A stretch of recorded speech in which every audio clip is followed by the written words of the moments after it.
तो बच्चों आज की जो हमारी क्लास है वो है क्लास 12 हिस्ट्री की, जिसमें हम कर रहे हैं अपना चैप्टर नंबर 7, जिसका नाम है एक साम्राज्य की राजधानी विजयनगर के बारे में। लास्ट जो वीडियो थी ना इस चैप्टर से जुड़ी, उसके अंदर मैंने मेन पार्ट आपको समझाया था कि इस लेसन के अंदर आपको क्या पढ़ना है। अगर आपने वो वीडियो नहीं देखी तो मैं यही सजेस्ट करूंगा आप उस वीडियो को जरूर देखें। आज की इस वीडियो में मैं आपको करा रहा हूँ इस लेसन का पार्ट नंबर 1 और इसके बाद जो आएगा वो होगा आपका सेकंड पार्ट, और उसी के बाद ये चैप्टर पूरी तरीके से कंप्लीट हो जाएगा। तो बच्चों आगे बढ़ने से पहले जैसा कि आप जानते हैं कि हर एक कंटेंट बनाने में काफी ज्यादा रिसर्च लग जाती है, क्योंकि आपके जो सब्जेक्ट है आर्ट्स के यानी ह्यूमैनिटीज के वो अलग अलग है। तो बच्चों की जो रिक्वायरमेंट होती है कभी हिस्ट्री, कभी पॉलिटिकल, कभी सोशियोलॉजी, तो इसलिए बनाने में काफी ज्यादा रिसर्च लगती है, टाइम लगता है, इसलिए वीडियो थोड़ी लेट हो जाती है। तो बच्चों आज से यही मैं चाहता हूं कि आप अगर सपोर्ट करोगे तो काफ़ी जल्दी जल्दी आपको वीडियो भी देखने को मिलेगी।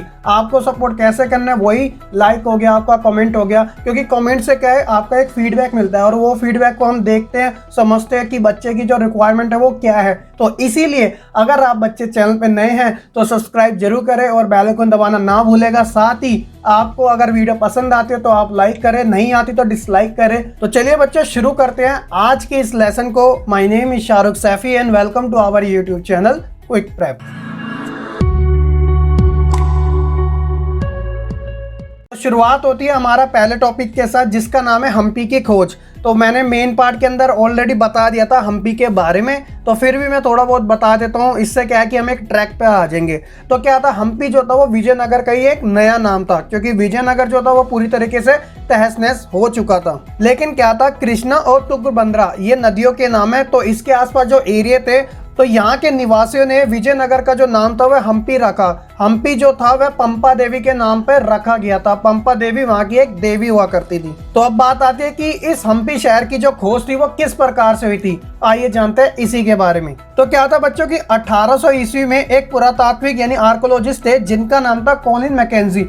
इन्हीं के द्वारा हम्पी शहर की खोज की गई थी। आपको इनका नाम बिल्कुल भी नहीं भूलना है। अब बात आती है कि ये कॉलिन मैकेंजी कौन थे। तो बच्चों जैसा कि आप जानते हैं कि 1600 ईस्वी में जब ब्रिटेन वासी यहाँ पर आए थे तो इन्होंने ईस्ट इंडिया कंपनी की शुरुआत की थी। तो 1600 में ही ईस्ट इंडिया की शुरुआत भारत के अंदर हो चुकी थी। आप मुझे कमेंट करके बताइए कि शुरुआत कहाँ से हुई थी, कौन सा राज्य था आज के समय में जहाँ पे ईस्ट इंडिया कंपनी की शुरुआत हुई थी। ठीक है, तो उसी के अंदर जो कॉलिन मैकेंजी थे वह काम करते थे इसी कंपनी के अंदर। हम्पी जो था इसके जो पूरा एक नक्शा था ना इन्हीं के द्वारा तैयार किया गया था, और शुरुआती खोजों में इन्हें जो प्राप्त हुआ था वो था विरूपाक्ष मंदिर और पंपा देवी के पूजा स्थल। यहाँ पर आप देख भी सकते हैं विरूपाक्ष मंदिर के बारे में कुछ इस प्रकार से दिखाई देता है। अब क्या था कि 1836 ईस्वी में अभिलेखकर्ताओं द्वारा, अभिलेख जानते हैं ना जो कि इंस्क्रिप्शन जिन्हें कहते हैं, जो काफी हार्ड होते हैं, तो अभिलेखकर्ताओं द्वारा हम्पी के कई मंदिरों से अभिलेख इकट्ठा किए गए थे, क्योंकि खोजबीन चल ही रही थी। तो काफी ज्यादा अभिलेख मिले और इन अभिलेखों में बहुत सारी जानकारियां भी मिलती है। और 1856 ईस्वी में छायाचित्रों द्वारा यानी फोटोग्राफ के द्वारा हम्पी के भवनों का शोधकर्ताओं द्वारा अध्ययन किया गया था, यानी रिसर्च करी गई थी। और इसके साथ ही इतिहासकारों को जितनी भी जानकारी विजयनगर साम्राज्य से प्राप्त हुई थी तो उन्होंने इन सभी स्रोतों का मिलान किया था। किन किन भाषा में, तेलुगु, कन्नड़, तमिल और साथ ही संस्कृत भाषा में, ताकि वह साम्राज्य के बारे में अधिक से अधिक जानकारी को प्राप्त कर सके। आई होप कि आपको ये अच्छे से समझ आ चुकी होगी।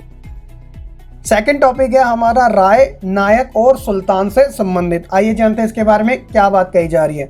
तो एक परंपरा और अभिलेखों की जानकारी के अनुसार विजयनगर साम्राज्य की जो स्थापना थी वह दो भाइयों ने की थी। ये मैंने आपको मेन पार्ट में बता दिया था। उन दो भाइयों का क्या नाम था, एक का नाम था हरिहर, दूसरा का नाम था बुक्का। और इस साम्राज्य की जो स्थापना की गई थी वो कब की गई थी, 1336 ईस्वी में की गई थी। तो ये बात आपको गांठ मान लेनी है, क्योंकि एग्जाम में 1 मार्क्स वाले एमसीक्यू में जरूर ये वाला क्वेश्चन पूछा जा सकता है। तो बिल्कुल भी आपको लाइटली नहीं लेना है। ठीक है, तो बच्चों विजयनगर साम्राज्य में जो था ना वह अलग अलग भाषा बोलने वाले लोग और साथ ही अलग अलग धार्मिक परंपरा को मानने वाले इकट्ठे रहा करते थे। और एक खास बात यह थी विजयनगर साम्राज्य की कि यहाँ के जो शासक हुआ करते थे वह अपने आप को राय बुलाया करते थे। और अभी हम किसके बारे में पढ़ रहे, राय के बारे में ही पढ़ रहे। ठीक है, और क्या था कि विजयनगर शासकों के दक्कन के सुल्तान और उड़ीसा के गजपति के साथ संघर्ष भी हुए थे।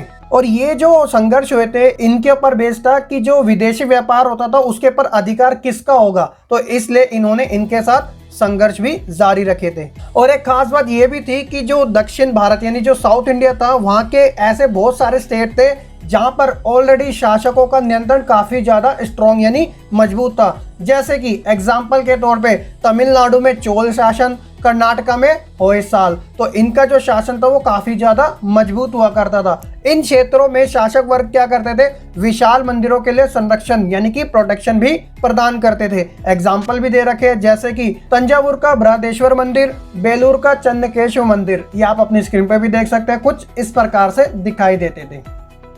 सेकंड पॉइंट का ही सब पॉइंट है, पहला वो है शासक और व्यापार से जुड़ा हुआ। तो सबसे पहले शासक के बारे में जानकारी। तो क्या था बच्चों की जो विजयनगर का जो साम्राज्य था ना, वहां पे जो शासक थे वह एक तरीके से अश्वसेना पर आधारित थे।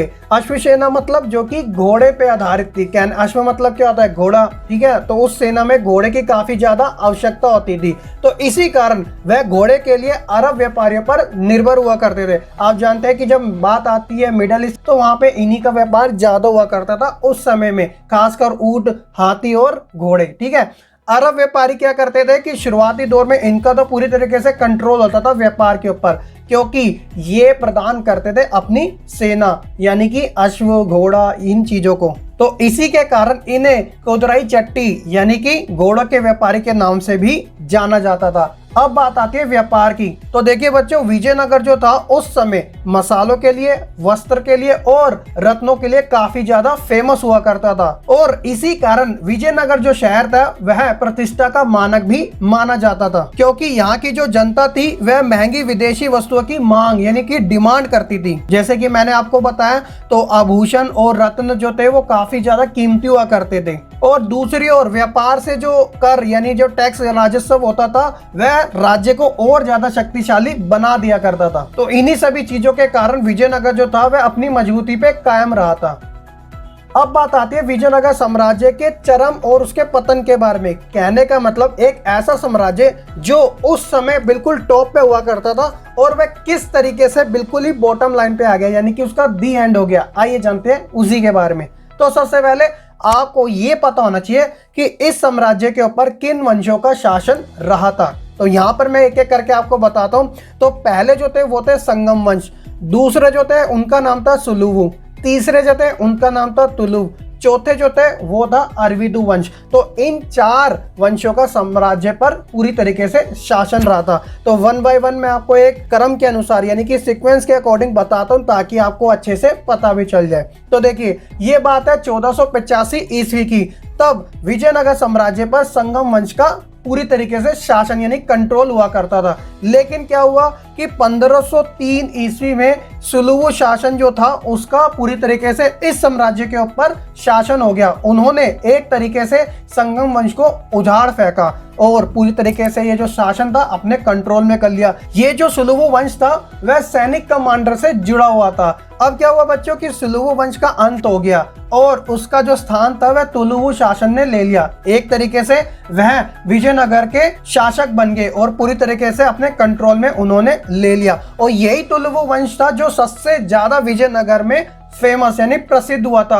और इसका क्या कारण था, इस वंश से जो संबंधित है उनका नाम था कृष्णदेव राय। आप में से ऐसे बहुत बच्चे हैं जिन्होंने इनका नाम अच्छे से सुना भी होगा। आइए जानते हैं कृष्णदेव राय के बारे में कि जब यह तुलुवंश वंश से संबंधित थे तो उस समय विजयनगर साम्राज्य का जो विस्तार था वह किस प्रकार का हुआ था।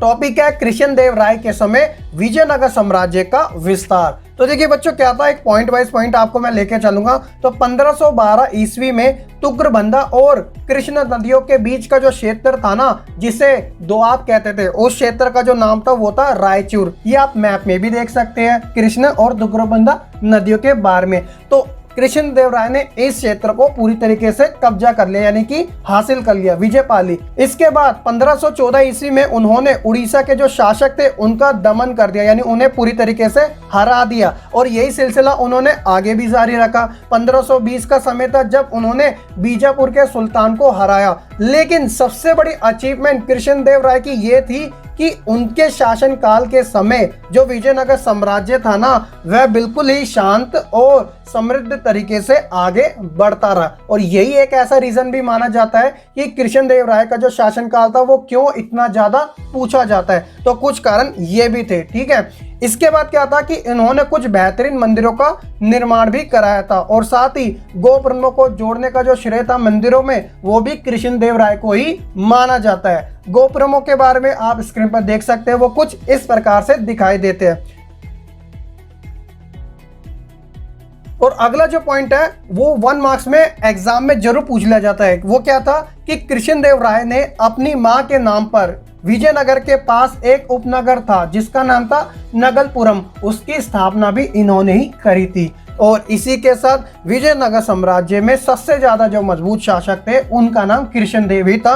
और इसी कारण विजयनगर साम्राज्य का जब नाम आता है, ऐसा नहीं हो सकता कि कृष्णदेव का नाम नहीं बोला जाए। ये बिल्कुल फैक्ट बात है, आप इसे अच्छे से समझ लीजिएगा। तो आई होप कि बच्चों आपको ये पता चल चुका होगा कि कृष्णदेव राय के समय जो विजयनगर साम्राज्य का विस्तार हुआ था वो कुछ इस प्रकार हुआ था। देखिए बच्चों, एक यूनिवर्सल रूल है, जो भी चीज ऊपर जाती है वो जरूर नीचे आती है। कहने का मतलब जिस प्रकार विजयनगर साम्राज्य का विस्तार जो था वह कृष्णदेव राय के समय काफी अच्छे से चल रहा था, लेकिन अब क्या हुआ 1529 में जब कृष्णदेव राय की मृत्यु होगी तो उसके बाद जो साम्राज्य था उसका जो राजकीय ढांचा था वह पूरी तरीके से ढीला डाला हो गया। कहने का मतलब वहां पे तनाव उत्पन्न होने लगे। कृष्णदेव राय के जो उत्तराधिकारी थे, यानी कि जो उनके रिप्रेजेंटेटिव थे जो कि साम्राज्य को संभालने वाले थे, तो उन्हें राजनायकों यानी जो सेनापति उनकी चुनौतियों का सामना भी करना पड़ा था। और इसी बीच क्या हुआ कि 1542 में एक नए वंश का उदय हुआ जिसका नाम था अरिविडु वंश। तो ये मैंने आपको शुरुआत में 4 वंश बताए थे, तो ये था आखिरी वंश। तो इस प्रकार विजयनगर का जो शासन था वह अरविंद के नियंत्रण में आ गया था, और यह जो वंश था वह विजयनगर साम्राज्य पर 17वीं शताब्दी तक सत्ता में कायम रहा। और इसके जाने के बाद जो विजयनगर साम्राज्य था वह पूरी तरीके से ढीला ढाला होता गया और उसका पतन भी धीरे धीरे शुरू होता गया। तो बच्चों यही था विजयनगर के चरम होने पर और उसके पतन होने पर। आई होप कि आपको इन चारों ही वंशों के माध्यम से अच्छे तरीके से ये पता चल चुका होगा कि जो विजयनगर साम्राज्य जो अपने पीक पॉइंट पे था वो किस प्रकार से आया था और उसका जो पतन था वो किस कारण से होता चला गया। मुख्य रीजनों में कृष्णदेव राय का आप नाम जोड़ सकते हैं। तीसरा जो हमारा टॉपिक है वो राय और नायकों से जुड़ा है। तो बच्चों यहाँ पर मैं आपको एक चीज बताना चाहता हूँ, आप बिल्कुल अपने माइंड में ये चीज सेट कर लीजिएगा। ये जो हम चैप्टर पढ़ रहे हैं वो विजयनगर के बारे में पढ़ रहे हैं, तो उसी के अलग अलग टॉपिक आए जा रहे हैं, लेकिन सभी जो बात हो रही है वो विजयनगर साम्राज्य से संबंधित ही। तो इसमें क्या था कि बच्चों जो साम्राज्य की शक्ति का केंद्र बिंदु माना जाता था वह सेना को कहा जाता था, क्योंकि पूरा का पूरा जो कंट्रोल था वह सेना के हाथ में ही हुआ करता था। और ये जो सेना थी वह नायक के नाम से भी जानी जाती थी। अब बात आती है कि ये सेना क्या काम करती थी। तो देखिए, सबसे जो इनका प्रमुख काम था, और हर सेना का प्रमुख काम यही होता है कि वह किलों पर नियंत्रण रखे। जैसे आज के समय जो हमारी सेना है वो क्या करती है, बाउंड्री की ओर हमारी प्रोटेक्शन देती है, रक्षा करती है। ठीक है, तो ये उस समय भी क्या होता था, किलों के ऊपर नियंत्रण रखना काफी ज्यादा जरूरी होता था, कहीं भारी आक्रमण ना हो जाए। उसी तरह इन सेना के पास सशस्त्र समर्थक भी हुआ करता था। ये क्या करती थी, एक स्थान से दूसरे स्थान गश्त यानी कि पेट्रोलिंग किया करती थी।